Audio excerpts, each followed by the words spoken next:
The Marines in the One Piece world are the strongest force in all of the seas, and essentially control the entire world. With an operation that size comes many different ranks. The anime mentions these ranks here and there, but never explicitly explains the entire system of government in the One Piece world. But that's what I aim to do today. This is every Navy rank in One Piece explained. There are a total of 19 ranks with 3 special ones at the end, starting all the way at the bottom with Chore Boy. Chore Boy is for the losers like Kobe and Helmeppo. They received this rank when they first joined the Marines after the events of Shellstown. This is for the people with no experience at all, and all you pretty much do is mop, do laundry, and all these other chores. It would suck pretty bad to have this rank, but if you do a good job, you'll likely move up to the Seaman class. Now the Seaman class has a funny name, but stay with me guys. This class has 3 ranks. Firstly, the recruit. This is the rank you would get if you were, say, in your 20s joining the Marines, and the only way you could actually get the Chore Boy rank is if you were, well, a boy. The only named seaman recruits are Django from Syrup Village and Full Body, which is the jerk Sanji beat up. Both of these guys were later promoted, but all you need to know is this rank is pretty sucky.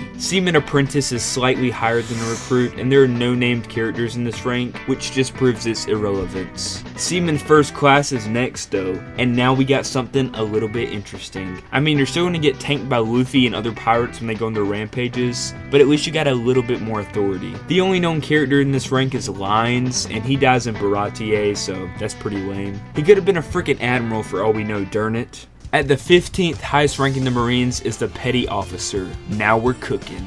You can finally show a bit of your own style by customizing your uniform to your own personality, and that only applies to this rank and beyond. The only named petty officers are Komei, who was quickly promoted to Vice Admiral, and Z, who was actually promoted to Admiral. But both of these guys are non-canon, so who gives a crap? Chief Petty Officer is next. In this rank, you're usually working under the command of some Vice Admiral, such as Mashikaku, who worked under Smoker, or Shine, who works under the Rear Admiral Hina. Heck yeah, guys, this is my dream rank just so I can work under Hina. Moving on is Master Chief Petty Officer. There are no current named characters in this rank, but Tashigi and Kobe both once held this rank. So as you can see, it's not for the strongest of Marines. You usually follow under the guidance of some more experienced officer, and as long as you don't completely suck, you'll eventually move up the ranks to Warrant Officer. This is the highest position anyone can get on the Infantry and Sailor Division, so congratulate yourself for making it this high up the basic group. The only named character with this rank is from the live action One Piece, and it's this girl named, I don't remember her name, but she guarded the library before Luffy went wild on her.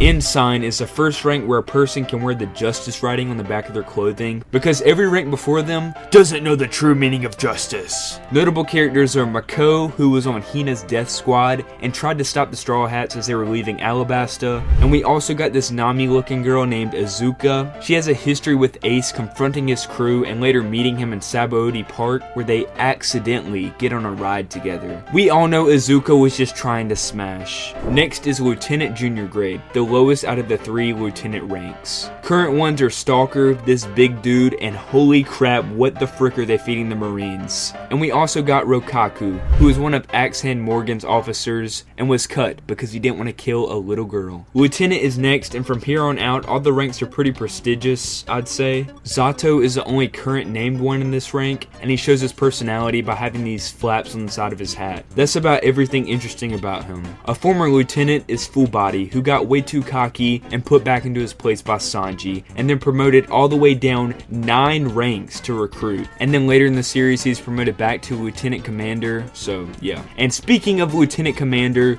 is Lieutenant Commander. Current ones are Helmeppo, which is surprising, didn't think he'd make it this far in the Marines. Django as well, and I already mentioned Full Body. Now at the 7th highest rank is Commander. A current name one is Hibari, a member of Sword, and if you don't know what that is, it's basically a unit of Marines who have resigned but still work in favor of the Navy. She pulls up in the Egghead arc and is the kind of girl Sanji would go crazy for. And she's also a really good sniper. A former and now dead commander is Don Quixote Rosante, the younger brother of Doflamingo. And what happens to this man later is actually like the saddest story in anime. Captain is next, and there's a surprising 8 current named captains, one of them literally being named Very Good. And he's a guy from Enies Lobby who turns into the balls, these little berry things that float around. And at this point in the rankings, you're able to control a whole branch of Marines on an island, or have your own battleship with Marines. And on that ship, you are the highest ranking individual, so sounds like a pretty good deal to me. The 5th highest rank is Commodore, and these guys have command over every other lower rank and handles cases that are too important for even the captains. A very interesting one is Brenu. He is responsible for giving every pirate and criminal their bounty and reports directly to the fleet admiral. I also want to mention this Daijin guy because he just looks like a badass. 4th highest rank is Rear Admiral, where the beautiful Hina ranks, and if it was up to me, she would be Fleet Admiral.